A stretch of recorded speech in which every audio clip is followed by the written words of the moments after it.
This episode is going to be extremely special, but be very aware that the information that I'm going to be sharing with you today with my guests is going to be extremely documented. But always make sure that you are reaching out to your personal physician, clinical psychologist, neurologist, or psychotherapist for any decisions that impact your health and the health of the family around you. This is your Strategic Partner Podcast. Welcome to Your Strategic Partner Podcast, where we give entrepreneurs the secrets, strategies, and processes to increase brand equity and max out revenue. Welcome, ladies and gentlemen. Ali Mehdaoui in here. And oh my goodness, today is a day to remember for the ages, because not only I have the very first Latina, the very first outside the United States guest, but this lady is probably the smartest person I have ever had. No offense to any of you who have been my guests in the past, because she is heavily documented as a clinical psychologist, a neurologist, a psychotherapist, and has so many accolades that I could not fit in just one short little bit of an intro. So, ladies and gentlemen, I am excited, honored, and privileged to introduce you for the very first time, and certainly not last, Anna Villalaz, live with us all the way from South America. So, Anna, first and foremost, congratulations on everything you've done, and welcome to your Strategic Partner Podcast. We're excited to have you. Thank you very much. Thanks for your invitation. I love to be here with you and all the audience. Love it. So for those who might not know, and especially certainly me, that I might not have the elegance on giving your full bio, give us a little bit about your background, how it started for you to get in the space that you are in, and how is it going? Well, right now I'm working on my thesis for my PhD on clinical psychologist at Atlantic International University. But I'm a clinical psychologist and a psychotherapist since many years ago. And I have been working with children with autism since like 25 years ago. And I love psychologists and I love therapists and I love like all the planet related with autism and children.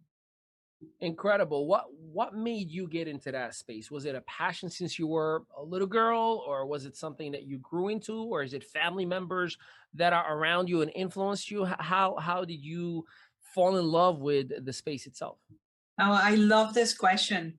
When I was 14 years old, I was working at a Montessori school during summer because I was worried about the university, what I was studying, what was the career I want. And I come from a family where everybody's an engineer, and I said like I don't want to be an engineer. And I went to the university when I was 16 years old. So since when I was 14, I was worried about it. And I went to work to this Montessori preschool, and I received trainings to become an assistant. And there was a child with autism there with a psychologist who trained me, and I learned how to manage his behavior and how to support him. So since that experience, I said like, I want to be a psychologist and I want to be like this woman. And later on, years later, here I am just doing exactly the same job that that woman was doing at that moment. But this is like 30 years later. Wow, that's incredible. And it's wow, talking about a full career. Let's go into some what I believe to be the nitty gritty. Most people are gonna want to know, because most of my audience members are like, Ali, give me the goodies. The stories are great, but I really need to get educated. So let us educate a few individuals based on your background, and definitely stick with us all the way till the end, because we have some announcements as well, and even some giveaways. So if you don't mind, Anna, could you tell us a little bit about what do you consider to be the top three strengths as a therapist? In your opinion, what should an individual look for in terms of a therapist? Well, the first thing is that you need to pay attention on the characteristics of the therapist that can show you if that person is working from the heart, if it's a heart-centered person. And if it's a heart-centered person, it's going to work. The process, it's going to be moving forward. The second thing that you need to pay attention to is about their philosophy or their way of thinking, because there's some perspective that think that if you have a difficult diagnosis like autism, for example, there's nothing you can do, and that even if you try, you're not going to make huge differences. But then we do have other perspectives and other interventions that really think that everything is possible, and you just make it happen. So I will say that you need to pay attention and check if it's a heart-centered person, that it's working from the heart, if it's a person with knowledge and a perspective that goes into the new possibilities and open doors. And the third one will be if the person is really sharp in the process of distinguish what is going to make the difference for your child. And that's, you need to be very wise to be able to do that. That's But it's incredible. possible. Yeah, no, I genuinely believe it, and it's it's funny as you say it. I can tell. I mean, to say that I love what I do, it's a passionate word to use, and you can only fake it for so long, right? But you've been doing it for so many years that it truly shows. What do you consider to be the most important traits for a therapist to have? Well, you need to keep your mind open and learn different techniques from different how could I say this, from different points of view. Because, for example, when you're learning how to manage your behavior, there's many different ways to understand it, the understanding of where the behavior comes from. And so that's why the techniques that you use to manage the behavior are different. So it's really important to recognize what type of ideas you want to study or you want to follow, and at the same time study the opposite. What think the people who are against this group of ideas, so then you can grab all the information together and embrace all the information, because nobody have the truth and the only solution for things. So if you put all it together, then you embrace the information, and then you can take the best of everything, of all of the two worlds. The other thing that I really believe it's important is to expose yourself to do things that are really, really hard for you. For example, if you don't like to do exercises, or you do not like to move your body that much, go into a class and put your body in movement, and do anything. If you don't like to draw, or it's really hard for you, then draw something, go to classes, because in that way you're going to be pushing yourself and pushing your system to do something that it's difficult, and then you're going to understand how somebody who has special needs, it's going to be feeling whenever you give them a push or they're in therapy. I think that's very important for the therapist to know and to practice. Yeah, in my space, we say there's a million ways to $1 million. Always be open minded and understanding that there's your way is not the only strategy of doing so, and it definitely makes sense and connects for me. Just again, I'm nowhere near the amount of love that you have to have within you and positive energy to pass on to the individuals that you are working with. And at times you're taking a lot of those, let's just say, negative energies, right? You're taking people's stress out and giving them and fueling them with your love. How do you maintain a balanced, healthy mindset, lifestyle, if you will, in order to be the best version for yourself? And especially at times you are back to back to back, from case to case, individual to individual. So share with us a little bit about how do you maintain a healthy process during the day? There's a secret, so you can do that. And the first thing is that when you open your eyes in the morning, you need to do activities for self-care. So, for example, I do have a very specific self routine in the mornings, and I practice, for example, meditation, and I pray in the mornings, and I take care of myself, and take care of my food of the day and prepare everything. So I set up everything for me, listen music, dance, and then I begin to receive my patients and work with them. So I make sure that my gasoline is in my body and I'm ready just for everybody else. And then I keep taking care of my energy during the whole day so I can keep energy and distribute it for everybody during the day.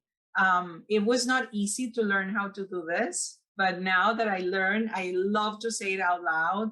Like, you use hours in the morning, even if you need to wake up 1 hour before, just do it and stay awake and stay alert and just stay quiet and don't do any other things. So in that way, like, you're going to be um, really like loving yourself, and then you're ready to share with everybody else. And I think that's wonderful for women, because we're always taking care of other people. Like, we open our eyes and our families, husbands, kids, and parents, like, we're always taking care of other people, and we put ourselves as the last one on the list. But if you change that and you're the first of the list, then you're going to be ready to take care of everybody else with a lot of patience, with a lot of love and care. And the way you create your day is very different. Actually, I write down every morning like a new commitment for the day. And today I said my commitment for today is to create love and connection. And so the whole day I have been checking on that. And here we are doing this, and we are creating love and connection for many people that are listening to this podcast. So I think it's very important to keep your mind on track and spend time to take care of yourself first thing in the morning.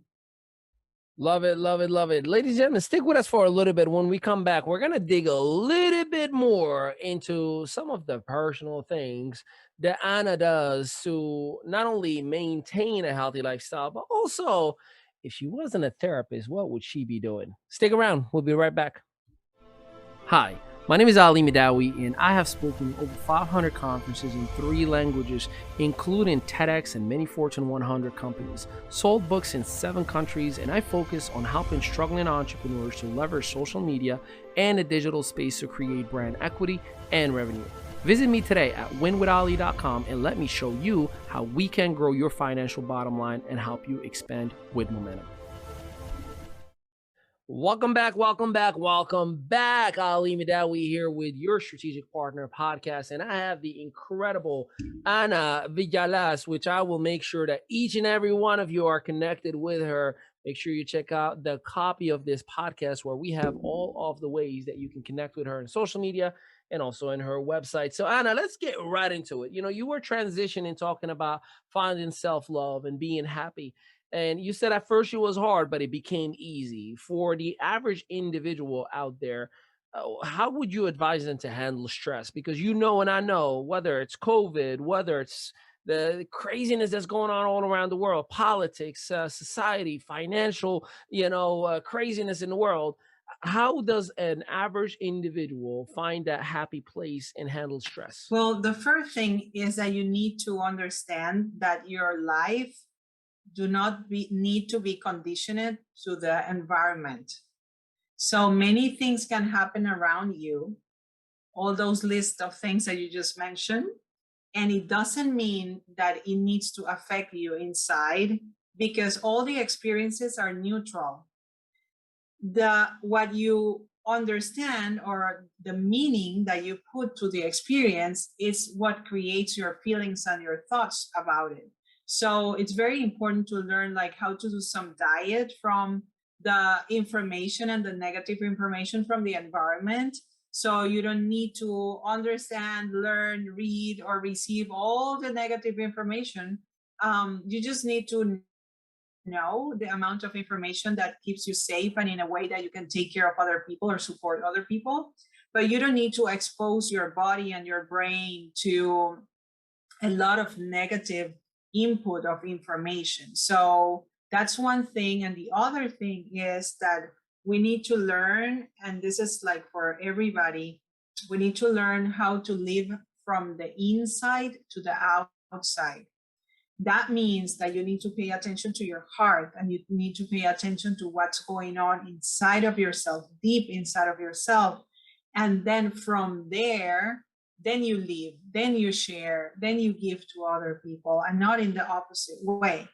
Because if you're conditioned by the environment, whenever something happens around you, you're going to get destroyed emotionally inside. And the truth is that life, it's not easy. Many things happens all the time.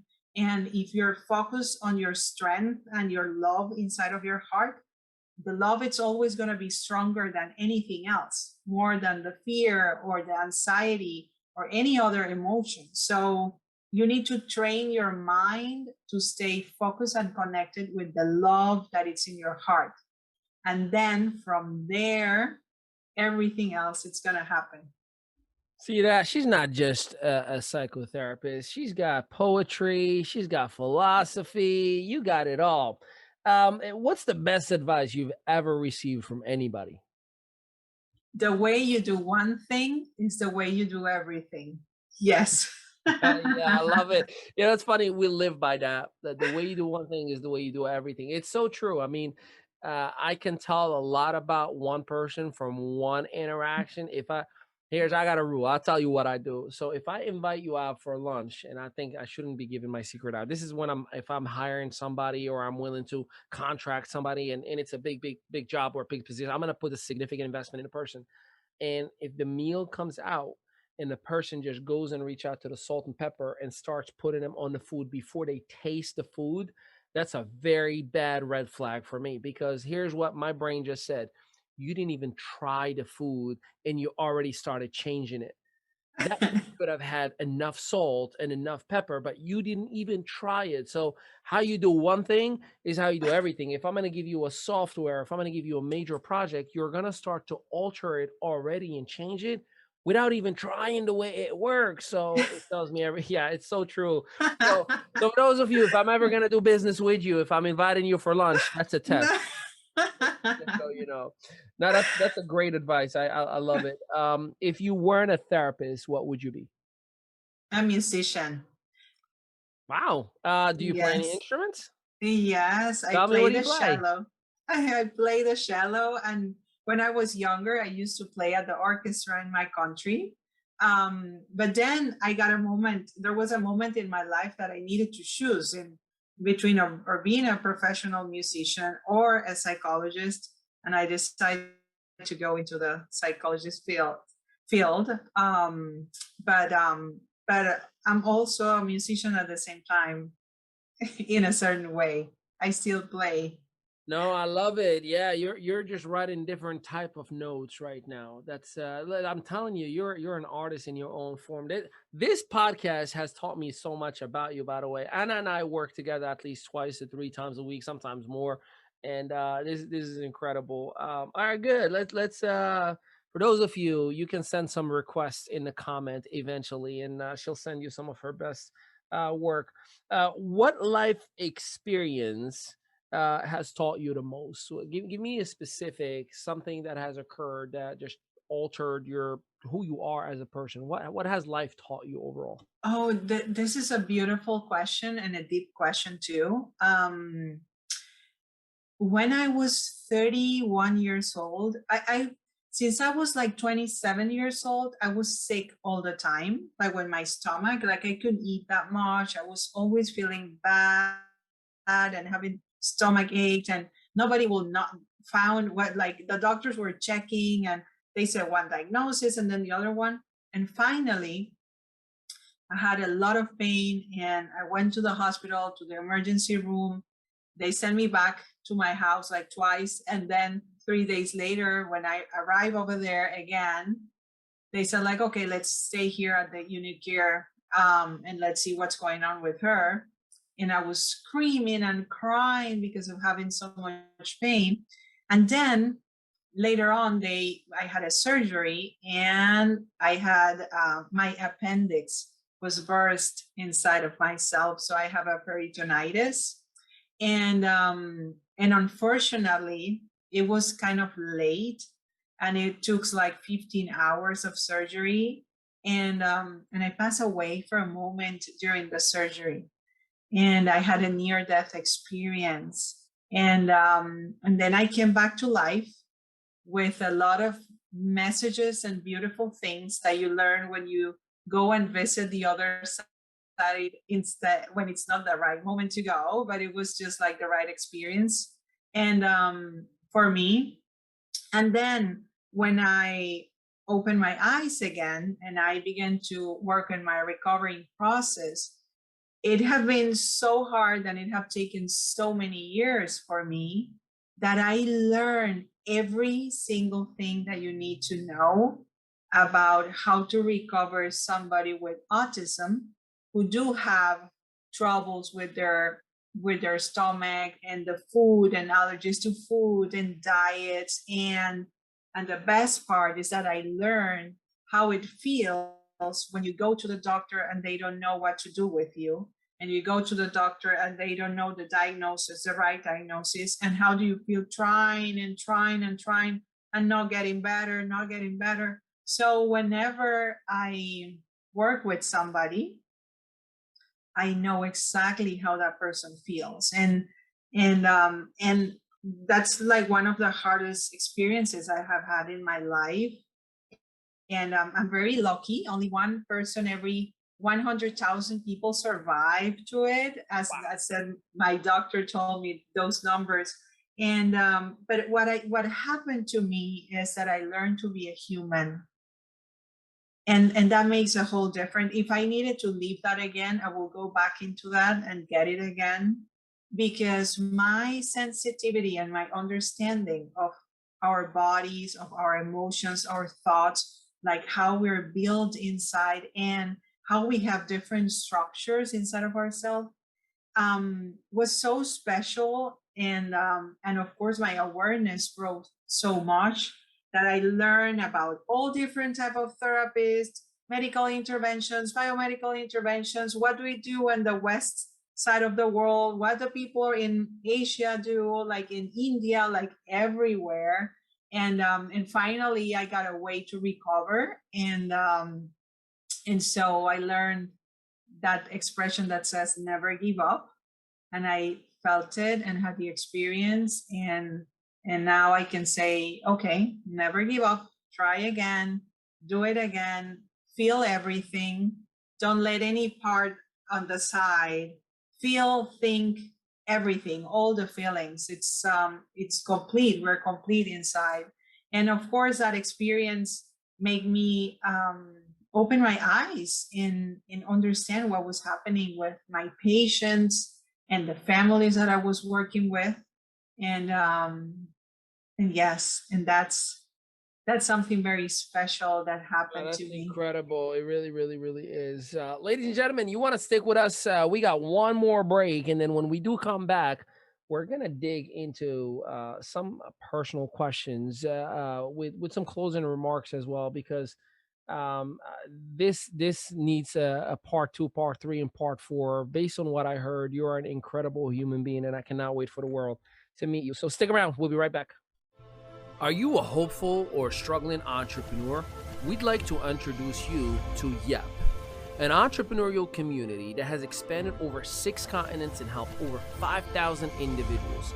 The Young Entrepreneur Project would allow you to start, scale, or grow your business at the level you desire by providing you with a library of unlimited trainers and modules, a marketplace where you can lower all of your expenses, increase your capital, and even the opportunity to become a contributor, a speaker, and a trainer, or even get paid to mentor others within the platform.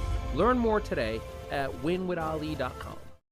Hey, back at it again. Your strategic partner, Ali Mehdaoui, and I am with the incredible Anna Villalaz, and we're covering and have covered many different elements. But the $1 million question that a lot of people have for someone in your shoes specifically is, why is helping people with autism or their loved ones the most important thing to you?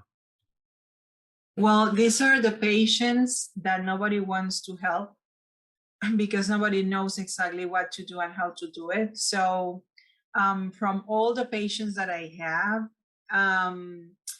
like with different diagnoses and different situations. These are the ones who needs a lot of support, and they need a lot of support during longer periods of time.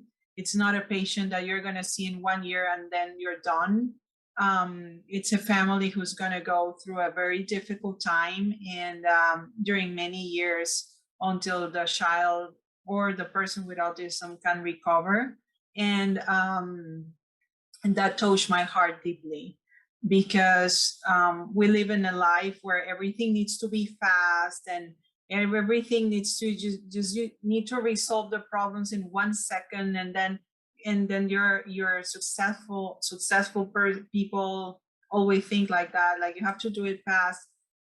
But the truth is, like, in this processes, the emotional side of the process makes a huge difference, because there's a whole transformation that happened to every single person in that family. So I love to be supporting this group of people, because then I am supporting a transformational process and guiding the process into a positive outcome. So all the resilience characteristics of the adults who are there, of all the individuals of the family, are going to increase. And there's nothing more beautiful in life than to see somebody standing up again. That's a privilege for me. So I love that about yes. you. You have a few events that you do. You have live Q&As that you do online, and you do have a specific webinar that is a gift from you to the masses to come and get educated and learn more how they can take their path and their journey to the next level towards recovery, towards what the world doesn't understand is that these children and their families, I like to call it superpowers. My nephew has his own superpowers, and I love him for his way of seeing things in a whole different way that, to me, to the world that we live in, they're thinking that's abnormal, but he probably is looking at all of us thinking like, what is wrong with these weirdos? so Yes. so uh, tell us a little bit about that event that is coming up, and how can we have access to it as well? You can have access at provengeniussolutions.com. You can subscribe in there. And it's a webinar. It's going to happen this Sunday. It's going to be the 21st. Here in this month is February. My God. Yes. And it's going to be a 1 hour webinar, and we're going to be talking about the different approaches to autism, and not only from the definitions and different perspectives of the diagnosis per se. We're going to be talking about the different type of interventions and support that you can give to somebody with autism. That's incredible. In closing, for those who may feel hopeless, or those who have just had many bad runs and they feel defeated, if you will, what is your message to that family specifically that is listening right now? I'm going to tell you an experience that I read in a book from a clinical psychologist that is 92 years old, and she survived to the Holocaust. She said on her book that whenever we feel hopeless, it means that our heart is full of ignorance. So whenever we feel that like that, we need to wake up and open our eyes and be ready to learn something new. So we need to keep our minds open to learn something else, to learn a different way of doing things, and then you're going to see different results. That's That's incredible. That is incredible. Well, ladies and gentlemen, I can assure you that we're going to have Anna more and more often. So many ideas came to my head to maybe even do this once a week and do it in a vlog fashion while we're recording new episodes. And I promise you, you're going to be in plenty of different shows and individuals that need to hear your voice. The information for the webinar, the websites, and all the social media assets that you would want to connect to speak to Anna directly are in the copy of this podcast. Make sure you hit that share button. And remember, within our community in here, we work with struggling entrepreneurs to identify better ways to find out how to leverage the social media space, the digital space to create brand equity and revenue. And you get to meet incredible individuals like Anna. So, Anna, on behalf of all the listeners and myself, thank you so much for giving us the privilege and the opportunity to have you in. And we cannot wait to do this again and again. Tell them have a blessed day, everybody. Thank you. Bye.